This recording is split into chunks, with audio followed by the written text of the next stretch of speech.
Hi, my friends, and welcome to this week's episode of Forte Catholic. I'm so glad that you are here. Allison Sullivan is my co-host today, and she had her work cut out for her in this recording. Last week, we called my life a comedy of errors. Well, now the comedy's gone and the errors remain. So I have some things to get off my chest. We talk about anger, kind of rearing its ugly head, some anger management stuff, how to deal with anger as a Christian, when it's righteous, when it isn't. And Allison, if you love Allison preaching, this is a great episode for you because she is here to do her best to help me through it. A little further in the show, we talk a little bit about parenting through youth sports and how to act and not act in the stands. And then to close out the show, we do a little tease of a new segment we're calling Catholic Questions. You've heard of Catholic Answers. We don't have any of the answers here. We just have questions that we want you to ponder. So we hope that you enjoy today's show. If you do, please hit like and subscribe wherever you are watching or listening. Enjoy.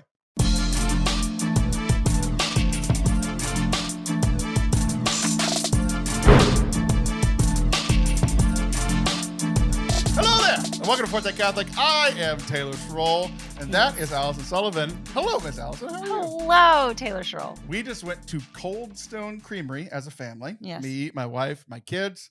They loved it, and it was on your dime. You gave us a gift card, I think, last Christmas and the Christmas before. I mean... And we combined them and got an order for 5. How about that? Thank you. I am impressed that you can keep up with gift cards like that. I can't, but I have a wife. Yes. Yes.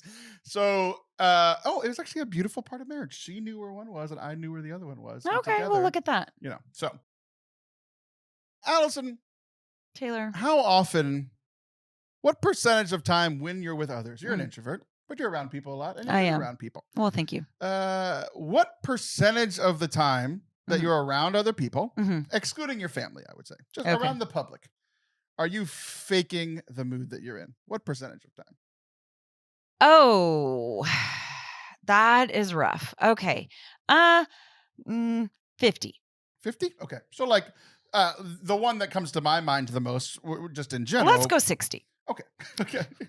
I figured yours would be higher than mine normally. Mine's way higher than yours recently. But yeah, I think normally, you're a kind of fake it. I think you can be angry in general or angry at people and mask it pretty well. I think that's the compliment. Yeah, it's not anyone else's fault because the truth is that I would really rather watch Netflix with my dogs. I mean, like just to with your dogs. That Netflix and chill with your dogs. Yeah. Okay. Didn't go where either of us thought it was going to go. But joke aside, I am surprised that you want to watch a TV show with your. Usually, I want to watch a TV show with a person because it's a shared experience. And your dogs are like into Love Is Blind or what? I want to be alone. I am an introvert who doesn't just have a big family. I am raising a big family of extroverts. Mm-hmm. You brought this fantasize about being alone. I just want to be alone. So I want to just watch Netflix by myself. In fact, I don't know if it was a big... Are you pretending that you want to be here right now? Yes. I think 90% of the times that you're at my house, you don't want to be here. That's the vibe you give off. This week, I can't believe this is news. It's not news. It's not at all. I'm just voicing the quiet things out loud, as they say. Yes, right? Yes, exactly. But this week, I cannot believe you are here right now. Yeah. With everything I know about you. We're recording this on spring break. Mm-hmm. And I know you well enough. It used to frustrate me, but now I've just accepted it because I know who you are as a person. And we've grown. I don't know if you've gotten any better. I think I've gotten way more accepting of you. Okay. Where you said the week before, I said, do you want to record? Are you available to record with me next week, which is spring break? Is that an easier or harder week for you? Mm-hmm. Because, kids aren't in school, which could either be, I have to be home with kids all day. And you were like, I'm wide open. It's the easiest week. Actually, Taylor, I can come in the day that I'm driving home from vacation. I'm like, for sure not coming that night. I'll put it on my calendar. No chance it's happening. And then I texted you the next day and you didn't respond. Then I texted you the next day, and I was like, "Dear sister in Christ," and you were like, "Sure, I might come sometime. Like any day, time. I don't know. I'll show up when I show up." I cannot believe you were here. What I genuinely thought was going to happen. Mhm. I mean, talk about 60-40. If that's, we talked about your 60-40. My 64 is I was like 60%. She's not coming at all. This episode Yeah. released on Tuesday. There's a chance I'm just poop out of luck once again. No Yeah. episode for for the second time in a year after 2 weeks ago. The other one I was like, she's gonna come Monday morning, and we're gonna have to edit it Monday morning and get it out by Tuesday. I've been very complimentary of myself. I think this is the most sacrificial thing I've seen you do in years. Let this be, because you're right. My best friend is currently at my house with all of our children. She's holding down the fort. Okay. Wait. I had just complimented you. I think it's about to start monsooning. Now I realize. What? What? This is the happiest you've been to be here in a while, and I just figured out why. I did just clicked because of the last two conversations we I just have had. no idea what you're about to say. You're an introvert, and there are 98 people in the house right now. No. You would much rather be here. No. I still definitely want to be at my house. Okay, so I think it was a bigger birthday. It was like a larger present, but my husband's gift to me was a hotel room, so that for me and me only, so that I could go be alone. So, yes. However, I am loyal to people and to responsibilities. Now, and here's how it gets murky with us. Why I'm here right now is out of friendship, like a relationship. Like I feel loyal to you as a friend, and I know that this is important to you. And so, yes, the answer will always be yes, forever and always yes. It will always be yes, but never the day we planned. And here's how it gets murky. Here's the cross, is that I am a good employee. But the thing about employing, and this is usually get a wage. You have dollars. There are dollars that you are responsible for. Right. And this is true with my own show too. Like I see $0. There's no dollars. So it's hard to be like, wake up early and get to the whatever. And so I'm just saying that that's how it gets murky, because that to me equals responsibility. And so really it's all out of just friendship. And when it's out of just friendship that you're doing things that you don't want to do, it's harder to make yourself do it. So it's just a weird but you don't intersection. Parenting, and you've never made $1 from that. That's an excellent point you bring up. And that's just biology. I don't know what to say about that. I can accept that. No, it is really funny, because I think I joked that I was the only one growing, but I think you've proven me wrong. Yeah. I think a year ago, 2 years ago, 3 years ago, you would have completely not shown up, and I'd have been pissed. Right. I've gotten patient enough to be patient in a span. I have like a 4 to 5 day window that I can be patient. Yeah. And then after that, I'd be pissed. Yeah, I was probably pushing it this time. And well, no. Butting up against You had it. till tomorrow evening. Your window was Tuesday evening to tomorrow evening. Saturday, you did include Saturday. You were anytime Saturday, but I knew I couldn't do Saturday. Okay. I can't do Saturday. So here we are. So at 5 o'clock on Friday. And what you I am very proud of you, because 2 years ago, Allison would have not come, and here you are. Yeah, I would have said good luck to you. Okay, phone a friend. The reason I ask I guess we should wrap up that conversation. There was a reason I asked you how often you mask how you really feel. Because I typically am like, how I feel is how I'm acting and talking. What you see is what you get. Right. But recently, I have been masking lots, because I've been generally in a good mood, which is weird because my whole life is falling apart. You had hiccups earlier. I just scared them out. Yes, they're gone. They're gone. Completely gone. I talked last week about it was a comedy of errors. Yeah. And now it's just errors. It's just continued. There's no more comedy about it. Quit being funny. We're like, I mean, I can't really be angry, but I've been masking it quite a bit. So lots going on. Okay. What's going on? All right. Spill it? Yeah, I guess so. So here's some of the comedy of errors, and there's one that I'm actually angry about.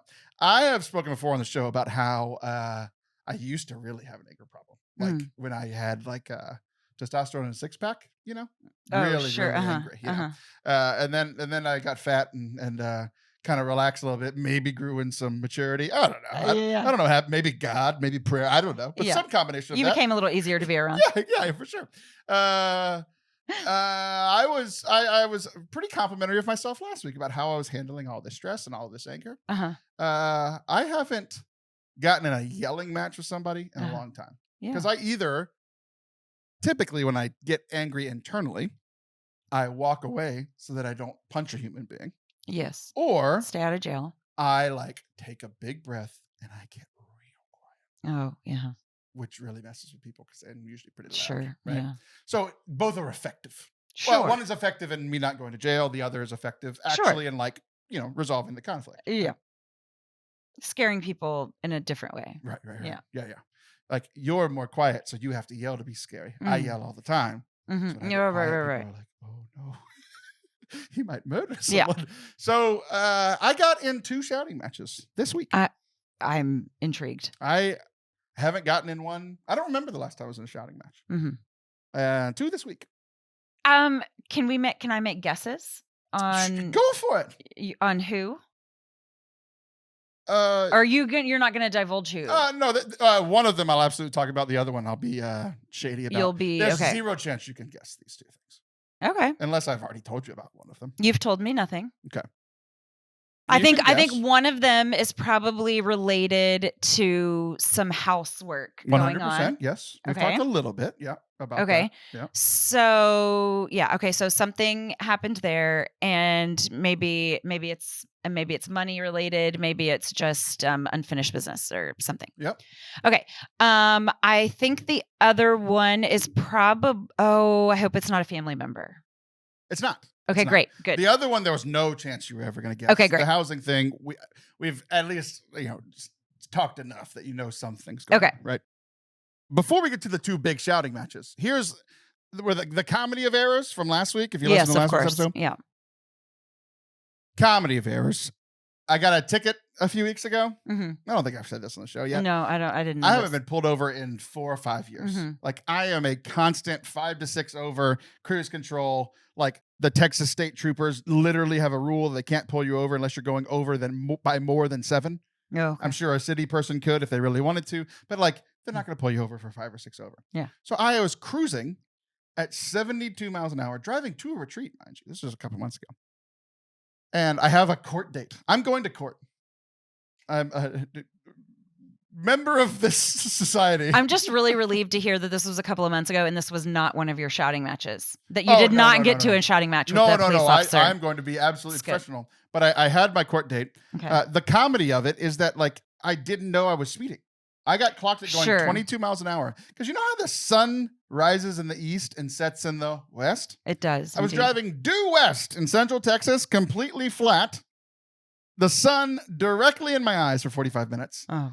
So I was doing one of those things with my the little visor in the car where I would every 2 seconds I would look under it and then look over it, then look under it and look over it, look under it, look over it. Trying because I could see maybe from me to the camera driving a car 70 miles an hour. Yeah. I was trying not to die. Yeah. So I'm not leisurely looking at all the signs. And then apparently I got into a city where it goes from 70 down to 50. Mm-hmm. Didn't see that sign. Didn't know I was speeding until the cop pulled me over. So I'm going to then I had a warrant out for my arrest. Because I did not call soon enough to set a court date at a plea or whatever. Yeah. Uh-huh. You know why I didn't call is because the ticket was in my car that was in Dallas because I was robbed. Right. Yeah. So now I have a court date. It just sounds like a really good excuse. I'm gonna go in a suit and tie and be like, yes. Look, lady, I'm imagining it's a lady. Just okay, I like that. I don't know why. I just realized that now. Maybe it's your fault. Punishments? Women handing out punishments? No, I think it's your feminism rubbing off of me that I'm just picturing strong, powerful women and roles now. So I'm going to go see this woman or maybe bald man. That's what I'm picturing as the second option now. Okay. Which would work. Either would work Either. for me. Either. I'm good I at feel talking like to both. you charm them all.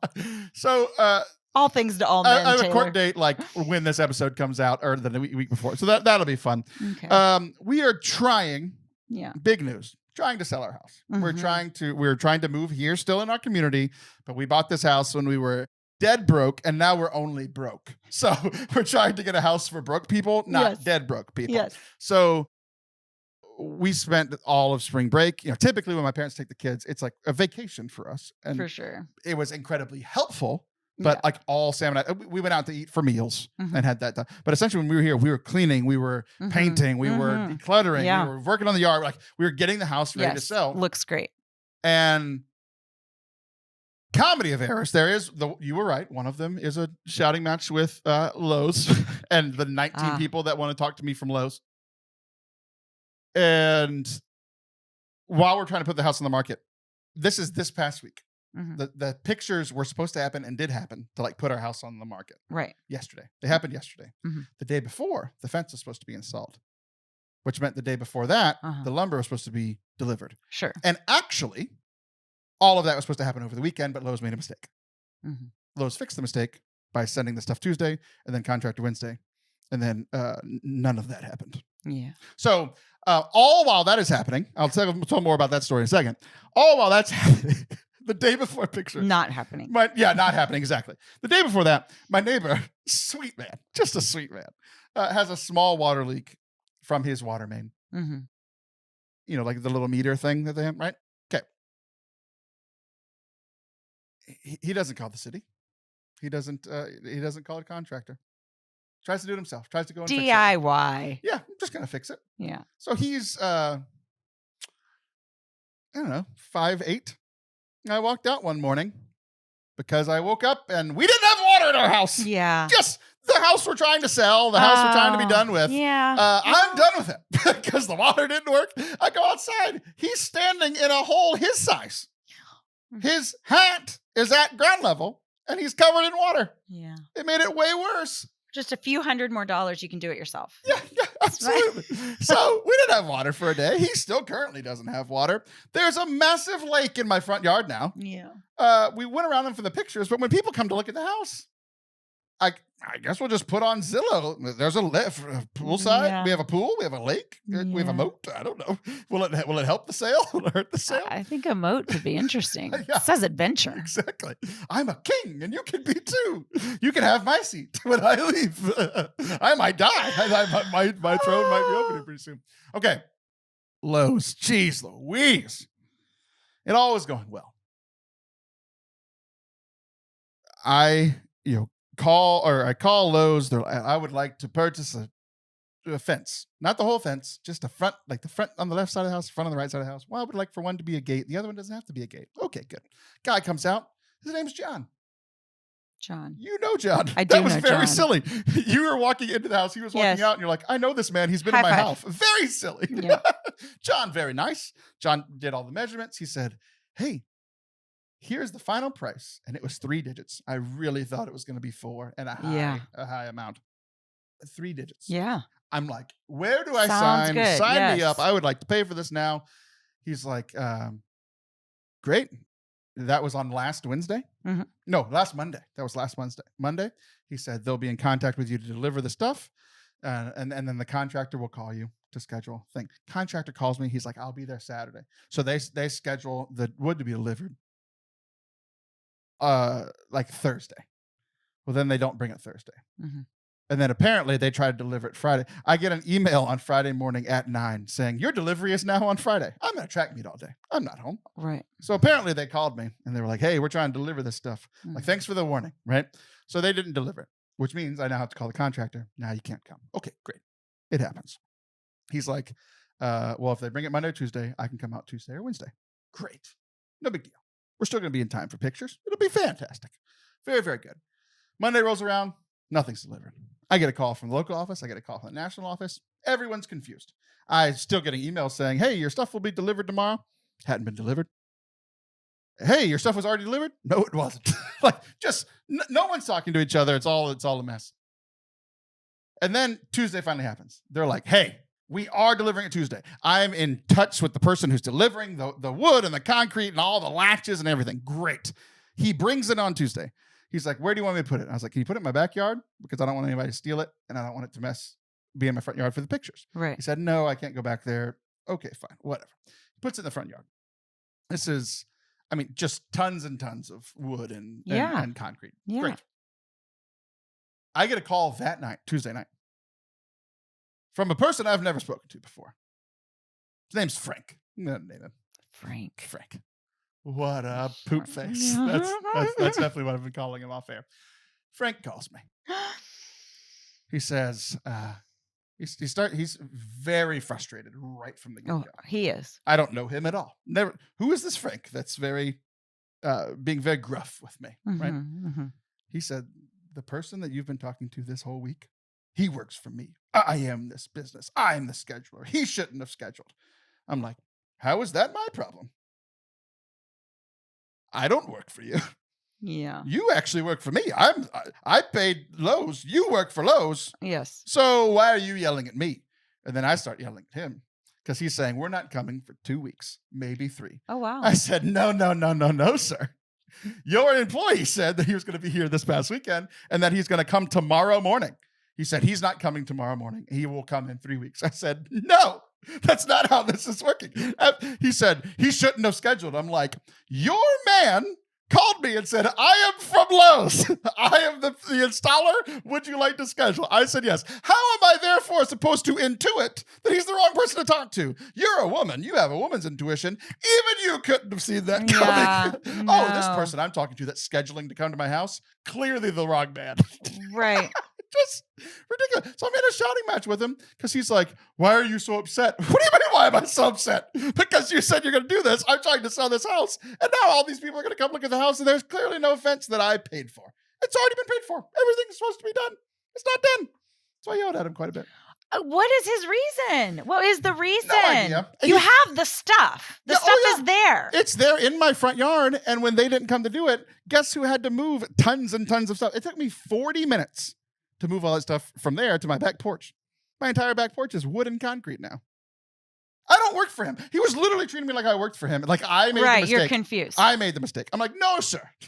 No, sir. Right. I don't work for you. And you don't get to yell at me like this. Yeah. So then I called the national office and they're like, your stuff will be delivered tomorrow. I'm like, it's been here for 2 days. Yeah. What do you, like, it's just, how is this going so wrong? It doesn't make any sense. Okay, well, what happened is you caught his frustration with his employee.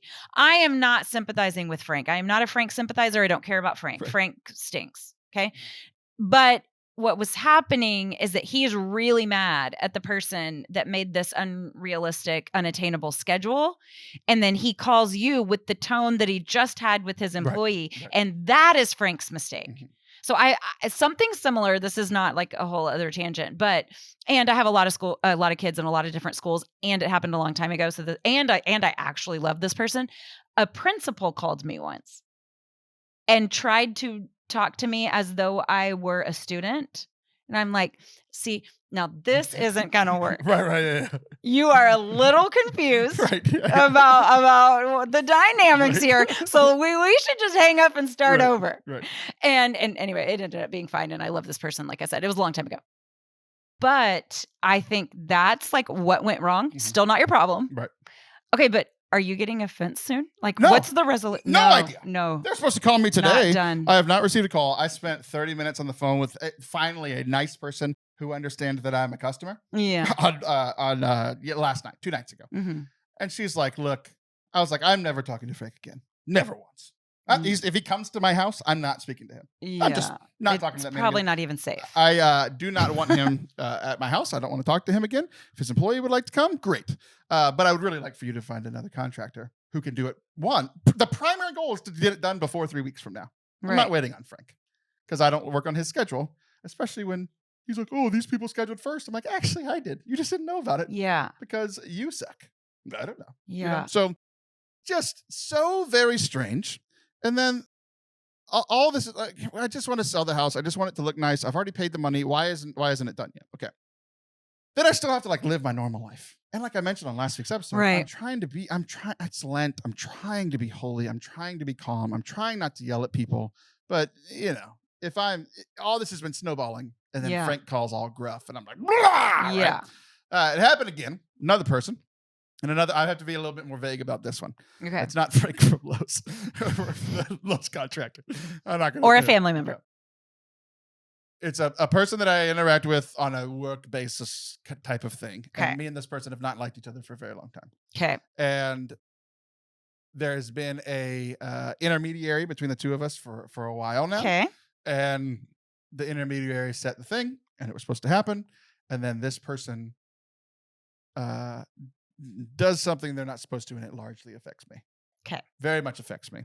Okay. They do this thing that they're not supposed to. Mm-hmm. I go confront them about it, and they yell at me like I'm a child and not an equal or peer or what or an adult, or a man or whatever, right? Literally had to make the decision. There's a fence between us. That fence did a lot of work that day because he was very disrespectful to me in front of a lot of other people that know me and know him and very not good. My decision was, am I going around this fence and towards you to finally fight after many years of this happening? The tension. Or am I walking away and am I going to, I'm going to look, it's going to look like I'm walking away with my tail between my legs. Those are my two options. Punch. And and probably never do this job again. Then just, right. Because that would be the end high of it. consequence. Or walk away like I absolutely lost. You have such a sharp tongue, Taylor. I feel like there's some middle ground there. Not in this situation. There really was two, because even using my sharp tongue would have gotten me in trouble. Okay. So I did the holy thing. Wow. And I walked away. You did. I made a phone call to the intermediary. Not wholly on that phone conversation. Okay. I said lots of words. It's understandable. And it was ultimately resolved. Okay. But that night was before all of this house stuff. Okay. When that night happened.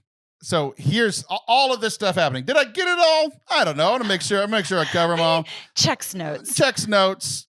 Oh, no, it's not over. No, don't be silly. There's another one.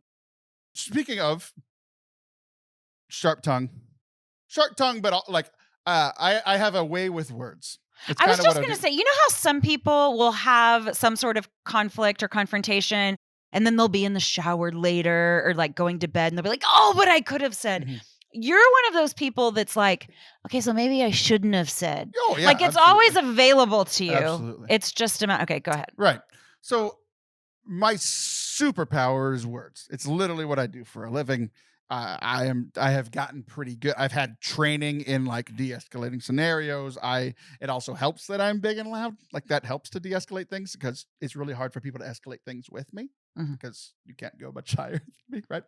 But whether I do it perfectly or not, there's currently another situation in my life where somebody that I am responsible for just will not communicate with me. And they're being a problem. Okay. And typically when somebody's a problem, I will, it's a coaching thing. I'll put it that way. Okay. I will yell at them, tell them to do better. And then if it continues, if they don't respond to that kind of coaching, I'll pull them aside. What's going on? Are you sick? Are you hurt? Something happened at school? What's going on? Yeah. Because like you can't do this, but at the same time, I'm not just going to yell at. Like, Yeah. Right. Okay. We try to meet in the middle. And I've gotten pretty good at that 10 years. I'm good with kids. I worked at youth ministry for years. I've been coaching for 9 years now. Like I'm pretty good at that part of it that, just will not communicate with me. Like clearly something is wrong. Yeah. Personality conflict. Like what's the... I have asked more. I've done everything that I possibly can. Is it me? Are you sick? Is it this? Is it that? Is it? And just nothing. Yeah. Okay. Not like lying or trying to get around it, like literally nothing. Like if we had been having this entire conversation and you just stared at me and nodded yes or no the whole time, like not a conversation. So like my superpower is gone. I have nothing. Yeah. Because I can say words, but I'm throwing words into a void, which feels weird for me. Yeah. Because even if I'm saying the wrong words, like I like a relationship with you, like we've known each other long enough. Even if I say something that's not right, I'm still at least trying to figure out what's going on For so sure. that I can Yeah. make it right. Yeah. But like, if there's no feedback, No feedback. I can't tell if it's me or them or what. Or if there's usually feedback and there's no feedback, then that no feedback means something. Right. Like but like consistently no feedback. Like for like 3 weeks. Yeah. Where I'm just like, everybody has bad days. I've been coaching people enough where like people have acted like this towards me for a day or two, but it's like right. not 3 weeks the whole time. Where it's like, whatever. And like I have good relationships with these kids. Blah blah blah. Okay. Yeah. Just it's very, very strange. So like even that is just like I can't fix it. So like everything in my life is going wrong and I can't fix it. Is essentially what's That's what it feels like. Yeah. So here's what's happened. It started the night that I fought with the work person, and it has continued for like the last week or so with the Lowe's person and all this kind of stuff, right? Other than blowing up at those two people, which actually I blew up once. I did not blow up the other time because I would have actually blown up. I had to make a decision not to. Right. So I guess internally I blew up. I did not blow up. Well, and maybe on the phone after, which is appropriate. Right.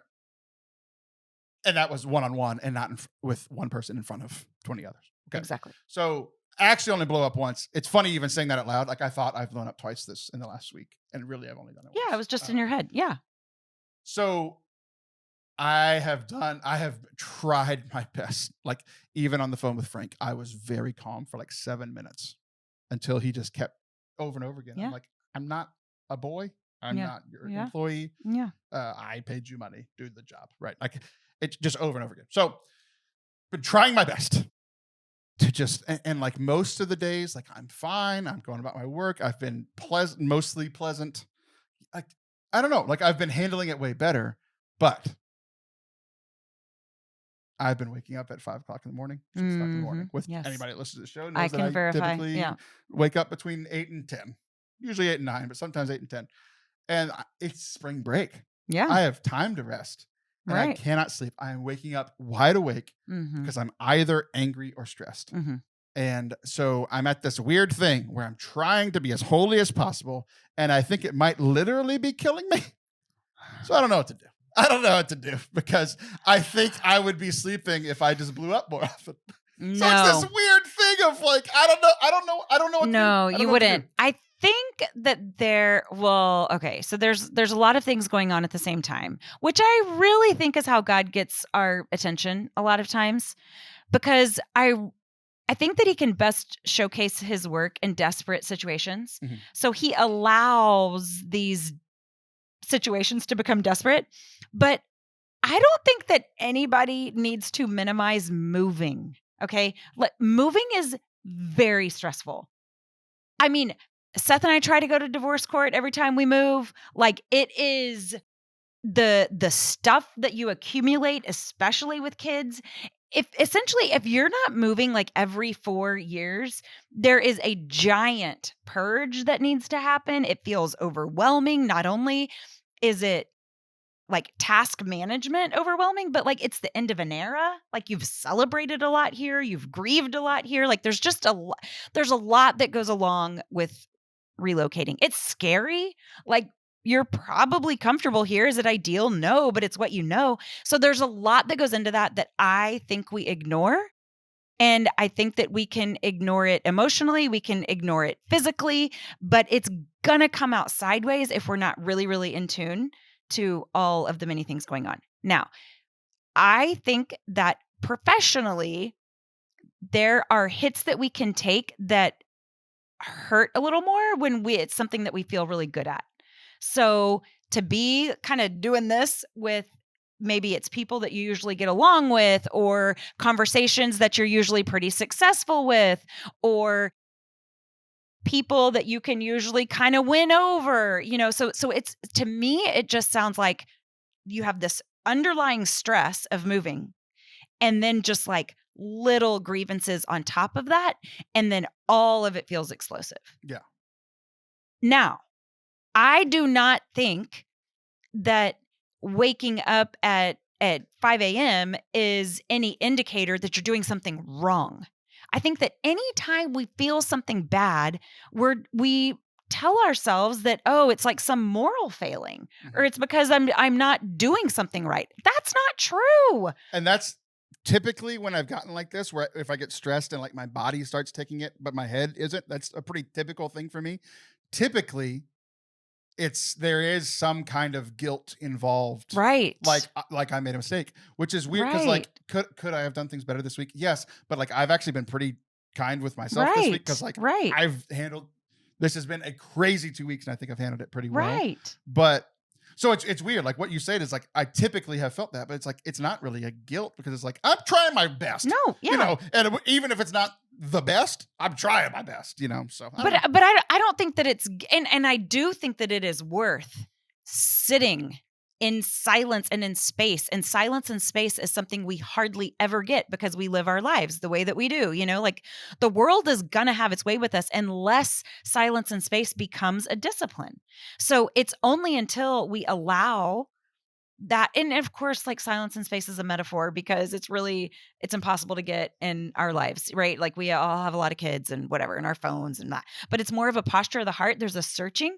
So like knowing exactly what you're feeling is a good exercise. It's not guilt. It's not guilt. I'm actually really proud of myself that I walked away in that instance. I'm actually really proud of myself that I didn't allow someone to speak to me that way. I'm actually, it's not guilt. That Frank is still alive. I am proud that Frank is breathing. Okay, so like, if it's not guilt, then what is it? Is it stress? Is it exhaustion? Is it frustration?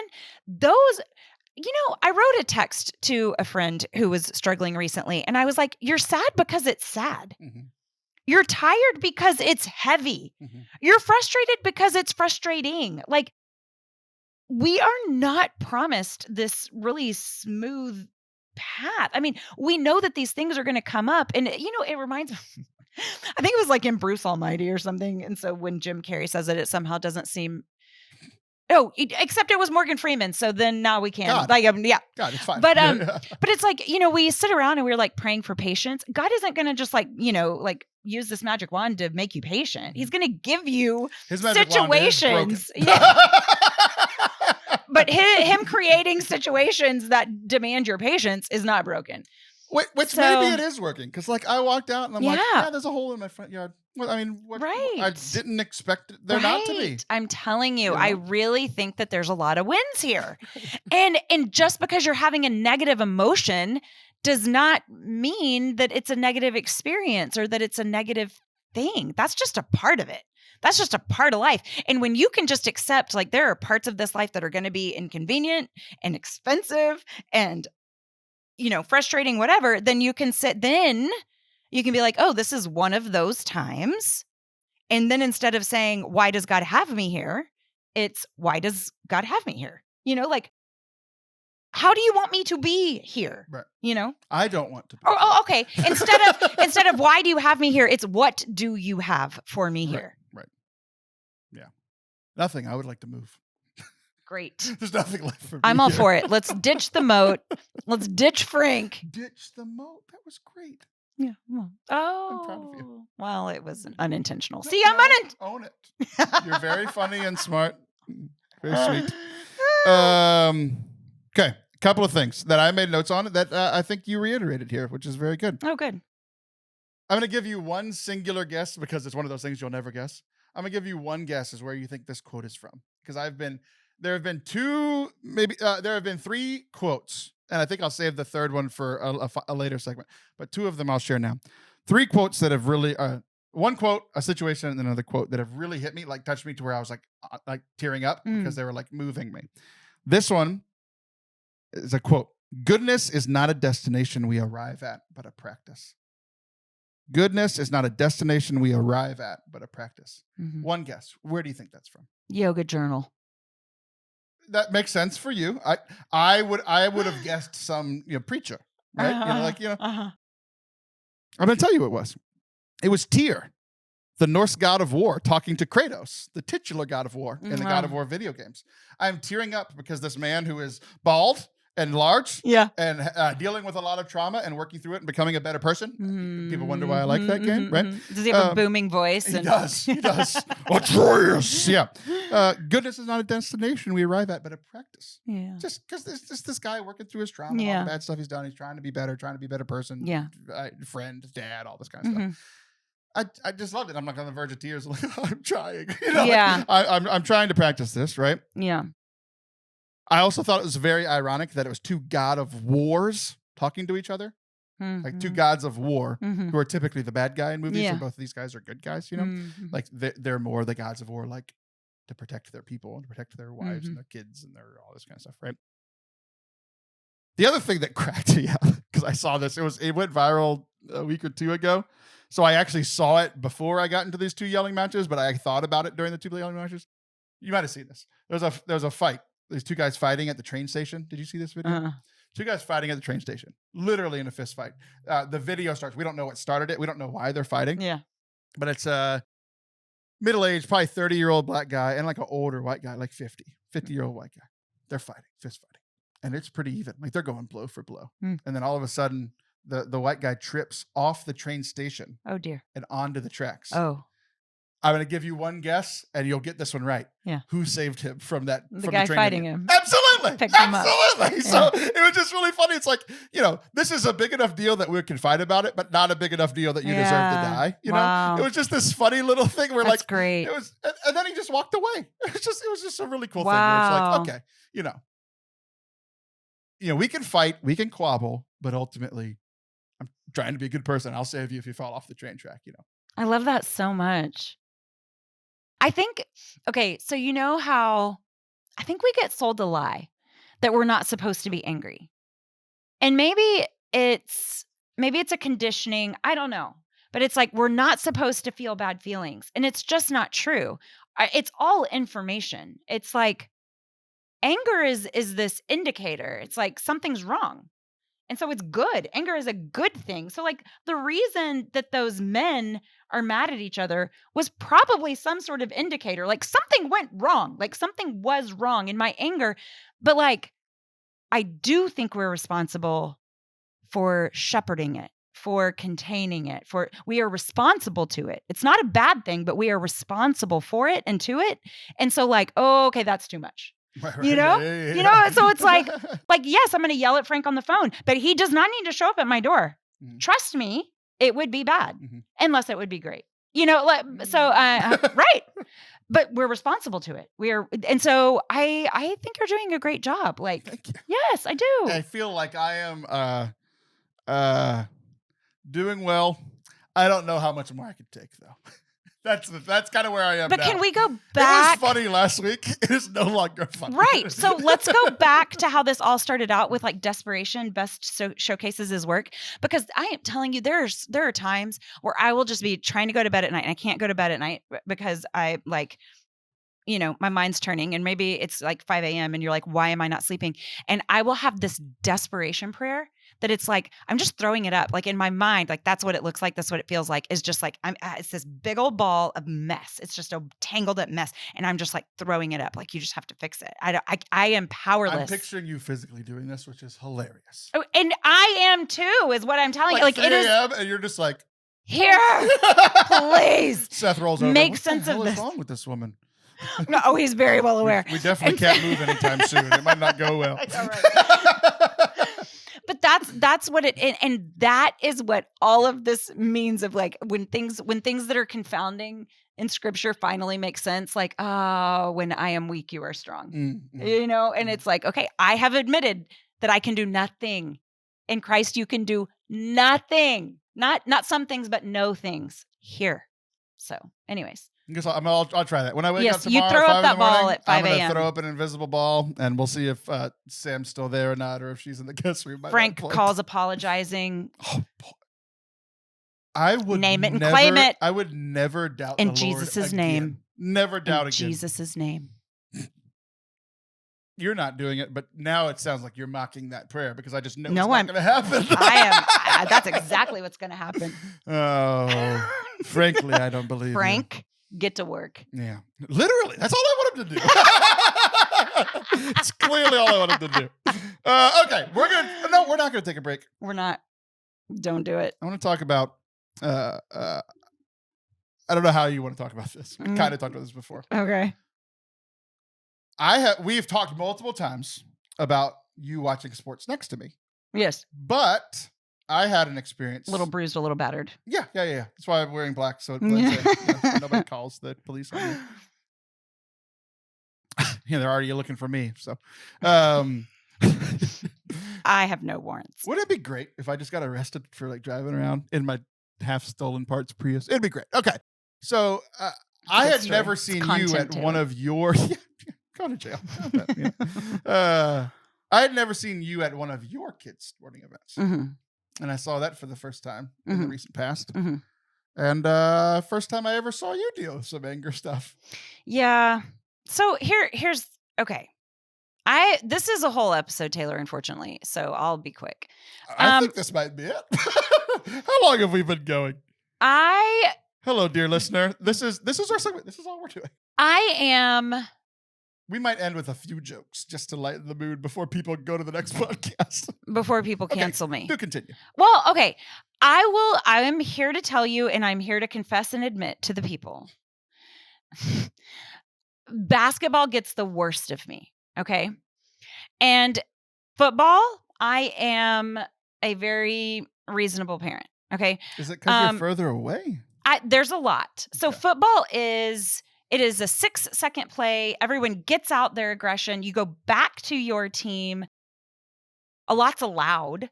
And so there's not like all this restraint that's required. It took me a moment. I thought you went real country for a second. Which word did I say? A lot's allowed. I thought you were just being a lot's happening, a lot's allowed. No, is this a lot is allowed? Yeah. I heard as a lot's allowed. Oh. No. Okay, Please so yes, a lot is permissible. There you go. Thank you. You sound you're then, one of them educated women. And then it's like, okay, but basketball is 60 whole minutes of constraint and restraining yourselves and following the rules. Except here's the thing is that nobody does it.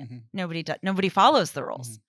Well, that's okay because, it's a really physical game. That's why we have officials that have a little whistle around their neck that they're supposed to blow. Okay. And so what happened, and it matters. And the reason why it matters is because if you are not in control of this game, someone is going to get hurt. Okay. Or someone is going to get so frustrated that they are going to turn around and put their hands in the middle of someone's chest and launch them across a gym. Okay. And that's just the players. The players do a better job than the parents, honestly. So and then the officials are people. I am convinced. I think that referees need shirts that say it's harder than it looks. Okay. Because it must be. It just must be harder than it looks is the only thing that I can come up with. So when there is a game, they just weren't good enough athletes to be the athletes on the field, but that's another thing. It is. That's a whole other thing. And I'm not going to say that because I really do have a lot of respect Frank's an official for a good official. I bet he is. Ugh, he's so biased. Baseball ump. What a jerk. So when there is a letdown, when there is a breakdown, whether it's a biased ref, whether it's a ref that is letting them play too much or not letting them play at all, so there's a lot that can go wrong. And it really does kind of start here for me. Okay. The kids are kids. Kids are going to be kids. Kids are going to, and I understand that it's really physical. It's like kind of instincts like start to take over. You can get tangled up. You can accidentally trip someone. I mean, I get it. It's really about an official to me. Okay. And so when things, Taylor, you know this about me, when things are unjust, I am triggered. And I'm just going to say it. I really am. And I feel a need for things to be set right. There's more than one of you out there. So can you step up and take care of this? Somebody needs to take care of this. Right. And so there is a part of my personality. I'm not proud of it. It's just true.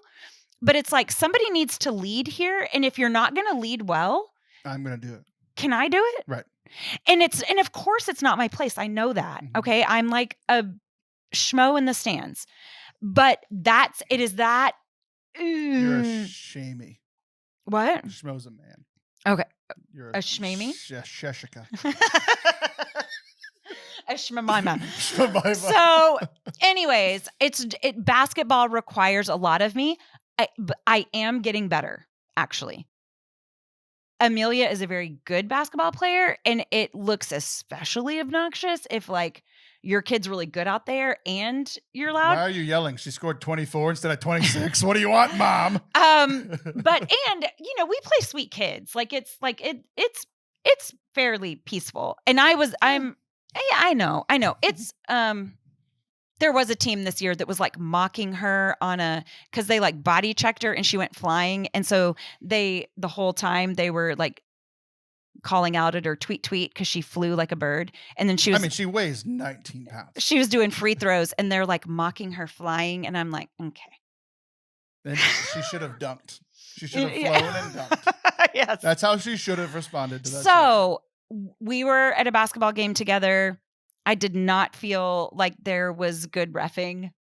And now here's the other component of that. Okay, so I want to say that it is true that there is a component of my personality that needs to be checked. Okay, that I am having an experience in the stands that is intense. Okay, I acknowledge that. However, what is also true at the same time is that I am an expressive person. Okay. I laugh loud. I sneeze loud. I'm going to hug you hard. Like I am an expressive person. And so I can be having a great time in the stands and I can be cheering or I can be saying, you're not going to call that or whatever. And I really think that this is true.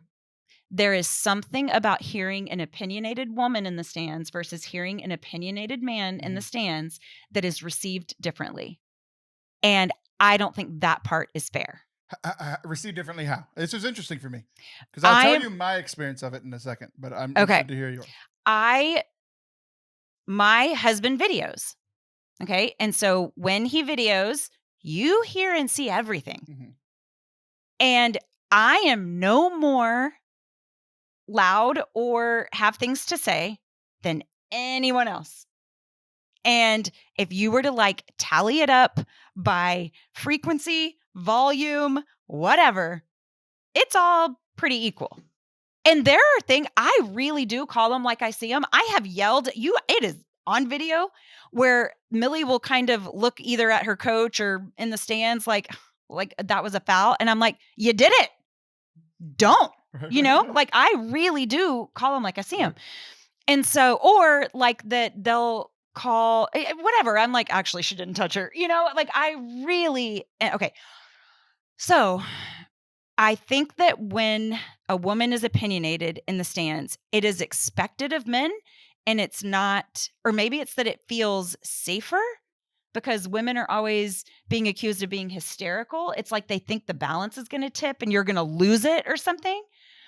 And men are trusted to be more controlled or something in their whatever. And so it's just not as much of a factor with an expressive man.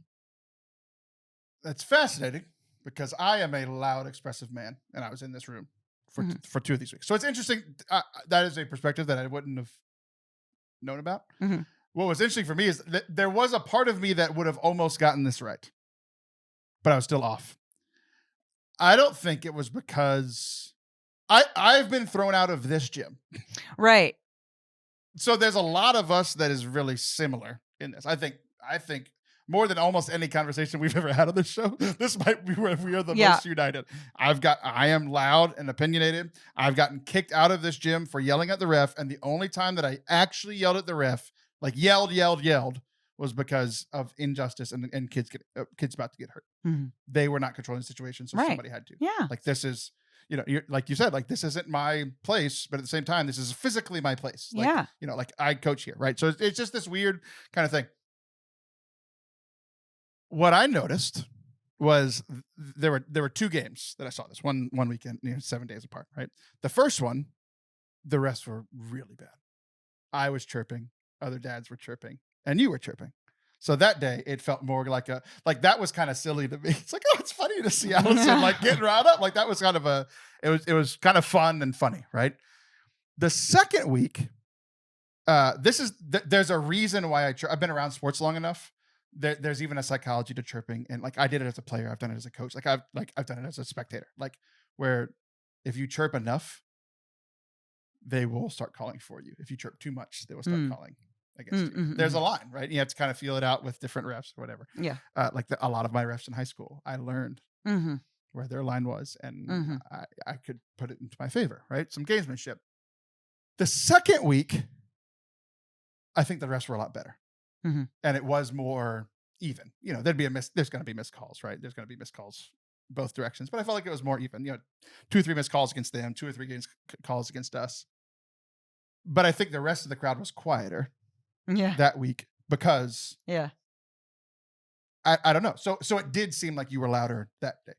I guess because you weren't part of I wasn't tripping as much. The other men, there was no other women the week before. So that part's interesting because now, after hearing what you said, I don't know if it actually was quieter or if I was just hearing you more. I just thought I would notice you more. Because you're sitting next to me. We're friends and we're sitting close to each other. But also, it's like I'm going to know. I listen more when people that I know talk than when people I don't know talk. You know, like, there's people in the stands that I'm sure are talking the whole time. I just never hear them because I'm not. Right. So that was interesting because what it felt like was just like my assumption. It was just that like you had a stressful week and you brought in the anger from the week before into the second game. And I was like, do you genuinely not like this person? Like, 'cause like, we know these people, you know, like, I was like, do you genuinely not like this person? Like, is there something else going on? Yeah. 'Cause it was like, I don't know. And I don't know if you even remember these days, but it stuck out to me. 'Cause I'm like, I don't. I haven't seen you, I guess, mad on your own, which I think that one day you were not and one day you were. Yeah. Which was interesting, but it was also like, oh, like I see myself in this. I've been this person, right? Yeah. So it was a interesting thing for me because I had never seen you like that, I guess, to that extent. But I was absolutely seeing myself. So it was this weird, like, mirror thing. Yeah. What do you think? I don't know. I don't remember a difference between either one. The reffing was annoying the week that you're talking, the first week, the one that you're saying the first week. Right. That week, the reffing was really, really, really bad and biased. And then the second week, I had been there all day and it was like, it's really packed in the mornings.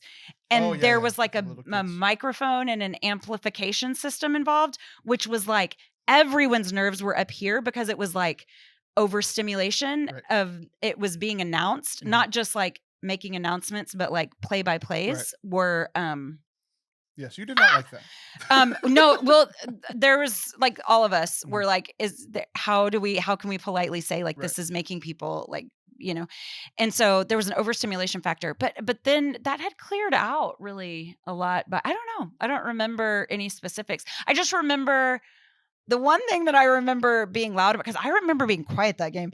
But the one you thing blacked out, I think. No, the one thing I do remember was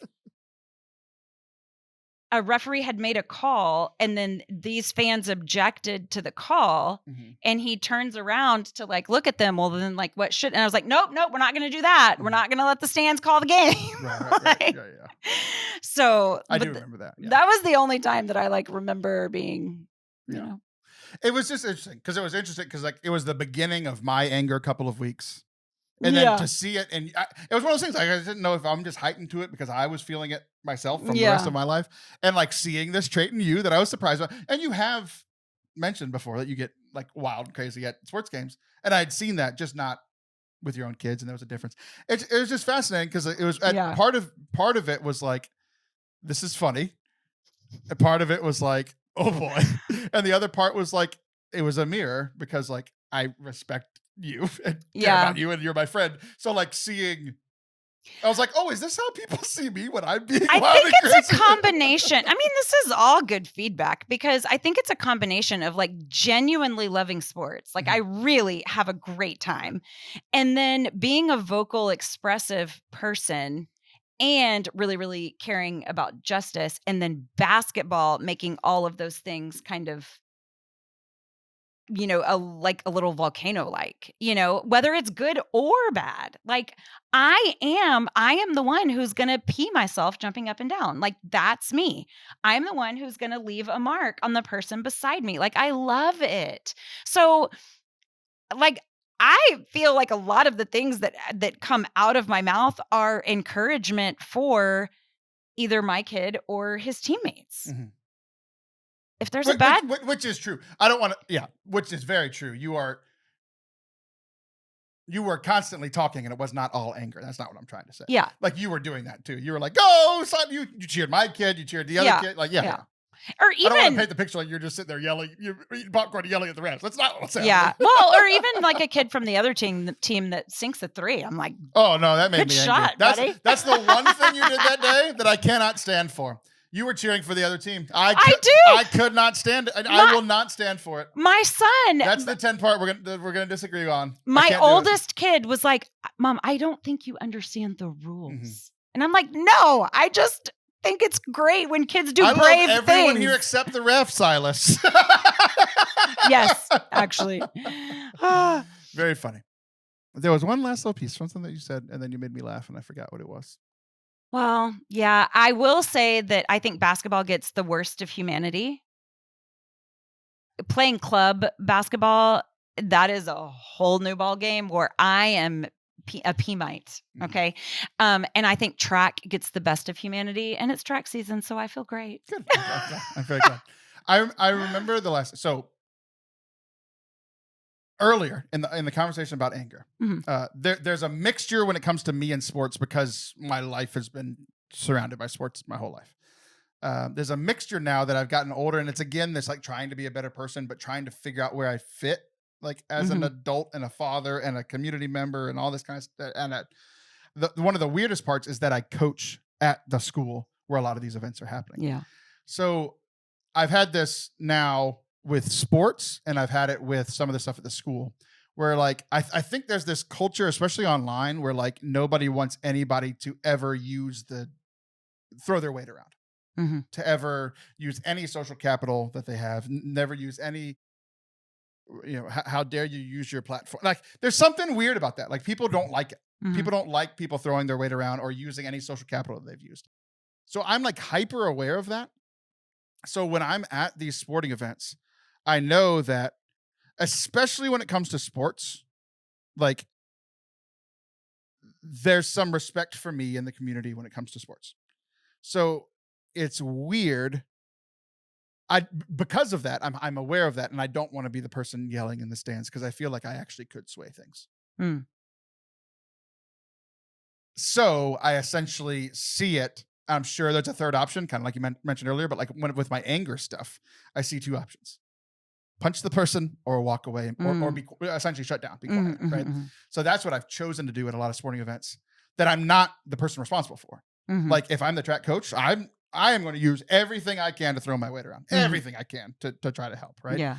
But like when I'm coaching at things, and it's this weird thing of like, now that my son's involved, it's like, I want to be influential, but I don't want to be the guy overstepping. Does that make sense? Yeah. So like that, a lot of times that's why I think getting thrown out of the game a few years ago might have kind of started this for me of like, where do I find this balance between getting thrown out, being influential, but not being a jerk? Yeah. Throw my weight around. Does that make sense? Yeah. That's I've yet to have been thrown out of a game, but all of the women I love, like that are ahead of me in seasons have, and I'm like, man, I don't aspire to that. Like it stresses me out. Like that, it would crush me. It's interesting because like you brought up gender earlier about people maybe noticing you more yelling than me or the other dads or whatever. But I also wonder, almost all of our basketball refs are male. I'm mostly at boys sports, but I don't know if you've seen a ton of female refs around. I had this experience where I walked in and there were 2 female refs. What are you doing here? Well, it was interesting because we're supposed to analyze our biases, right? So you feel a bias, and then if you don't analyze it, then you can't inform it and change it, whatever. So like I notice when I walk in and I see the female refs, I go, oh, good, this is going to be fair. And then I was like, oh, hold on. I need to analyze that. It's interesting because my bias is, it's interesting. do they know what they're doing? Like, yeah. So okay, yeah. so good. We need to analyze these. Part of that is because they're a ref, not just because they're a woman. I feel the same way. But it's like, okay, I think that a woman. But I want a female judge. You want to wink at her. And Hey, sweet mama. I mean, Your Honor. Anyways, yeah. So, female. But there are the gender thing, though. And maybe it's just another gender assumption thing. If it's two men that are reffing, 0 chance you're getting thrown out. 0. Hold on. Did a woman throw you out? No, a man did. Uh-huh. And I think it's because he felt disrespected man to man. Oh, okay. I felt like he wasn't in charge, so I did my thing. I think he felt disrespected because a man's yelling at him. Mm-hmm. I can't imagine a man on an all men's thing throwing a me woman out. Oh, because they cannot be the person who threw a woman out of the game. Oh, I don't know. No, I think they'll be just fine with that. Especially now that we have a whole classification of Karen. 2 moms. It might be different now. Mm-hmm. I had 2 moms get in a physical fight at one of my junior high basketball games. The smallest little white woman we've ever seen and one of the largest black women we've ever seen. Physical fight, and it was relatively even, which was incredible. It was the talk of the town for years. Yeah. Not thrown out. Not thrown out. Just dad talking too much. Get the hell out of here. 2 moms physically fighting. Sit down, ladies. That was it. That was the call. I don't think you're ever getting thrown out. I want you to try now. Oh, gosh. Prove me wrong. No. Well, in that case, you're going to hate this. I'm going to be right until you do it. Oh, gosh. Can I stomach it? I don't know. Fascinating. Okay. So what are we going to do about this? I'm not getting thrown out. Okay. I'm not. I'm going to contain my anger, and I'm going to sit with injustice, and I'm going to let these poor leaders lead. All without saying a word. I don't believe you. No, it's not happening. It can never happen. Anyway, okay. I don't know. I think that I think people need to get used to rowdy women. That's what I think. I like rowdy women. Yeah. Well, other teams don't.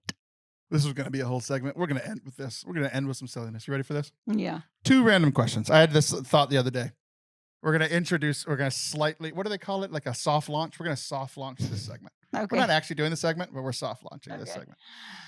You've heard of Catholic Answers, yes? Indeed. Okay. What do you think they do?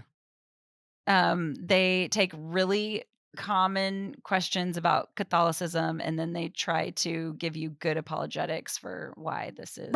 Right. Very good. They were very helpful to me in college back when I used to argue with people I disagree with, and now I don't care. Yeah. So I had this idea the other day to start a ministry called Catholic Questions. Okay. Where I just ask the most bizarre Catholic questions that you can't ask when Protestants are around because they're just too weird. Uh-huh. I've got 2 of them for you. Ready for this? Okay. This is our soft launch of it. Can you, Allison Sullivan, eat bacon bits on Fridays during Lent? For sure. Why is that? It's not even meat. Not even once. Prove it. Not even once. It's not meat. We had bacon it's bits. Salt. It's like a clump of salt. It's not. With some barbecue sauce. It's not. I know exactly what it is. What? Because I read the nutrition facts. It is soy and chemicals. Soy and chemicals. I stand Nothing corrected, else. but barely. No. Yeah. I wish you were right. Because I've eaten a lot of bacon bits in my day. We were having salads on a Friday in Lent. Yeah. And somebody said, "Oh, you can't eat the bacon bits." I said, "Let me read that." Yeah. I read it. Yeah. Nothing. You knew. Not even like bacon flavoring. No. Just. You want to know why? Because we like bacon. Because we like real bacon. Because we know that is not bacon. Mm-hmm. No. Yeah. By the way, if it were real bacon, could it really sit in a plastic container in my cabinet for way too long? No. But not right. Soy and chemicals can. Second question. We've been talking about some gender differences today, too. It's a perfect way to end. Thought about this the other day. We've all been in the situation at Mass where either you get there late or maybe you have to take a kid out or you have to go to the bathroom in the middle of Mass. You are sitting in the middle of your pew. So there's another family or another couple on the right side of your pew and the left side of your pew. No matter what you do, there's going to be people you have to cross by. Sure.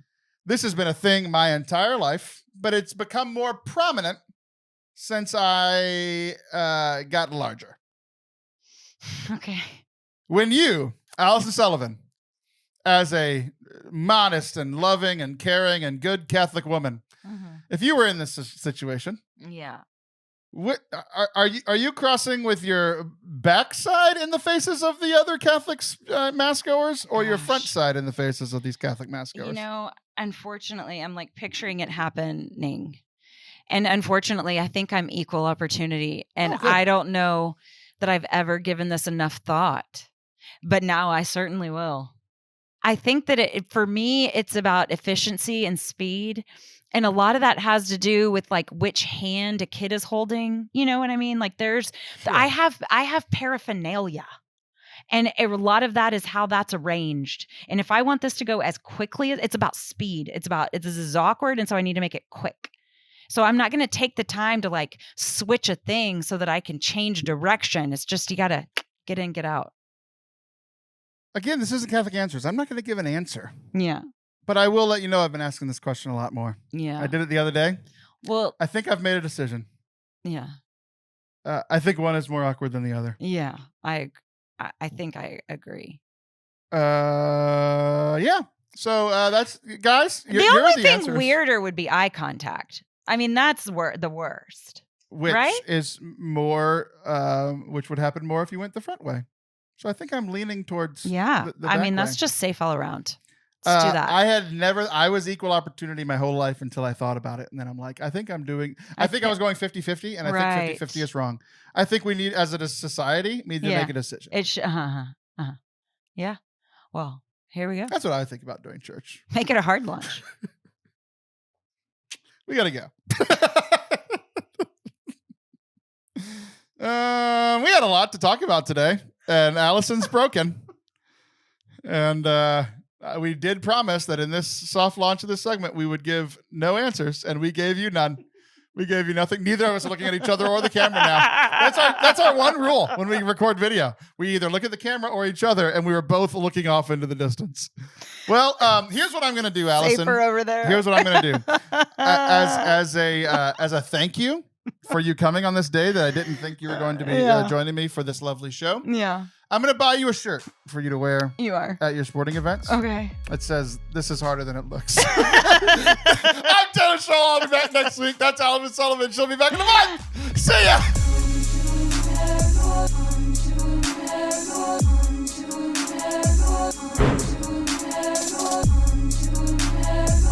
Thank y'all for watching and listening today. I hope that you enjoyed it. If you did, make sure that you smash that subscribe button. If you're watching on YouTube, hit that little bell so you don't miss any of our videos, whether it's this show or any of the other bonus stuff that we have only on our YouTube channel. If you're not subscribed yet, especially if you listen on any of your favorite podcast app, head on over to youtube.com/Forte Catholic.